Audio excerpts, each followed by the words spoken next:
Hello, Year 10, and welcome to Lesson 2 of our summer term's work on crime and deviance. Last lesson, we had a look at the definitions of crime and deviance. So, crime being that which is illegal, and deviance being that which goes against social norms. Today, Lesson 2, I want to have a look at the concept of relative deviance. So, the idea that deviance is relative to certain situations. That's your title, and today's objective is to be able to explain how deviance is a relative concept and give various examples. So, first thing you need to know is the idea that sociologists use that deviance is a social construction. Well, what does that actually mean? Well, it means that deviance itself is not an absolute idea. And if you think back to Phil and Ethics, you'll have talked about this. It means that there is nothing that is always deviant in all situations, at all times, in all societies. We decide as people what is deviant and what isn't. It's made up by the social world. So there is no act that is inherently deviant in itself. So even killing, for example, in some groups, in some subcultures, in some societies, is seen as normal. There is nothing that is ever absolutely always wrong. So deviance is a social construction, and that means that different societies, different people will have different interpretations about what it means to be deviant. And the term we use for that is a social construction. So for the purposes of the GCSE, you need to know that deviance depends on a few factors, and we've got it down to 4 main things. Deviance depends on the time that the act takes place, the place in which the act is carried out, the culture within which the act is carried out, and then perhaps a group or a subculture might have their own ideas as well. And now I'm going to go through each of those in turn. So, for time, deviance is relative to the time in which the act takes place. Now, we're talking here about different times of the day, different times of the year, but also time in terms of history, different societies across different periods of time. So, a good example is having a glass of wine with dinner. For most is not deviant. Okay, so having a glass of wine at dinner time would not be deviant for many people, but pouring yourself a nice glass of red with breakfast might be considered strange. The act hasn't changed, it's having a glass of wine, but the time in which it's being carried out decides whether or not it's considered deviant. Is it going against social norms? So the norm says it's okay to have a glass of wine with dinner, but not with breakfast.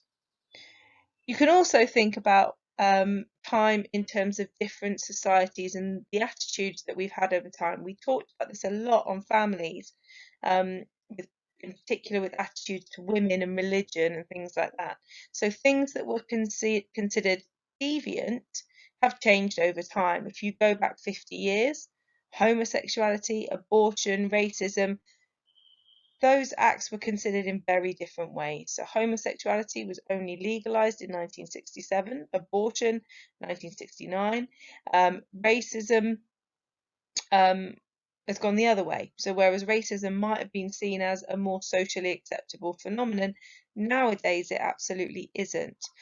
The acts, again, are the same things. Okay, homosexuality has always existed, abortion has always happened, but our view of whether they are deviant or accepted has changed dramatically. So, depending on the time in which the act takes place, it might be considered deviant. Next one then is location. A physical location is a really good way to think about this. So, 2 examples to help you kind of think this one through. For example, it might be considered strange to wear your swimming costume to the supermarket, but you'd be fine at the swimming pool or on the beach. So the act isn't any different, it's just where the act is taking place. Similarly, you need to raise your hand to make a point in class, or you'd be considered rude. So it would be deviant not to raise your hand. But at the dinner table with your family, they might think you're a bit strange if you kept raising your hand to make your point. So again, the act hasn't changed, but it depends, whether it's deviant or not, depends on where it's taking place. Different cultures have different ideas about what is deviant and what isn't. The example I've used, and it often pops up in the textbook, is, for example, in some countries, drinking alcohol is not allowed at all, whilst in others it's normal for quite young children to drink small amounts with their meals, and different cultures have very different attitudes towards alcohol. Another example might be around clothes, particularly in relation to gender. In some cultures, men are only expected to wear trousers or shorts, but in others, robes, more dress-like attire are considered more masculine. So different cultures will have different ideas, even around gender norms and what's considered deviant and what isn't. And then social groups. So different groups. We've talked about subcultures before. That might be a better way for some of you to think about it. Different subcultures, by their own definition, that we've talked about, have their own norms and values. Therefore, they might find certain things deviant or not in a different way to mainstream society. So, for example, subcultures often have unofficial dress codes, and you'd be considered deviant if you didn't follow it. Think Mean Girls.